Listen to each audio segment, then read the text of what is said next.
हालाणी खां इकबाल गाड़ीअ जी रिपोर्ट पेश कजे थी। असां हिन कारे कानून खे नथा मञूं। सिंध जे मुलाज़िमनि मां माटेली मां वारो सुलूक बंदि कयो वञे। असांजा जाइज़ मुतालबा फौरी तौर ते तस्लीम करे असां सरकारी मुलाज़िमनि मां बेचैनी ख़त्म कई वञे। अहिड़नि ख़्यालनि जो इज़हार हाईवे एम्प्लॉइज़ CBA यूनियन पारां सिंध एम्प्लॉइज़ अलायंस जे सॾ ते हालाणी प्रेस क्लब खां निकितल रैलीअ खे ख़िताब कंदे सिंध जे मरकज़ी नायब सदर माजिद अली समूं, शाहिद अली गाड़ी, मंसूर उन्नड़ ऐं नवीद अली गाड़ी रैलीअ खे ख़िताब कंदे कयो। हिननि वधीक चयो त सिंध हुकूमत जो वज़ीर आला बिल्कुलु गूंगो ऐं ॿोड़ो थी वियो आहे जो बिलावल भुट्टो ज़रदारीअ जो आवाज़ बि खेसि के ॿुधण में नथो अचे। हिननि चयो त आख़िर असांजो ॾोह कहिड़ो आहे जो सिंध जे मजमूई सरकारी मुलाज़िमनि जी सिसीअ खे धड़ खां धार करे असांजो क़त्ल कयो थो वञे। जेकॾहिं सिंध हुकूमत असांजा जाइज़ मुतालबा न मञिया ऐं निकितल नोटिफिकेशन रद्द न कयो त 6 तारीख़ ते बिलावल हाउस आॾो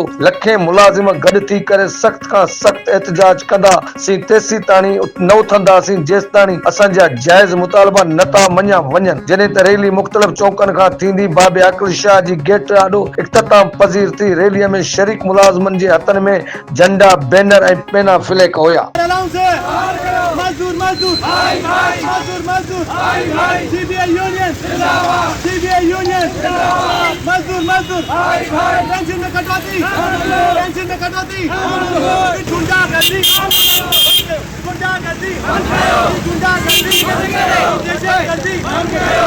कानून पेंशन में कटौती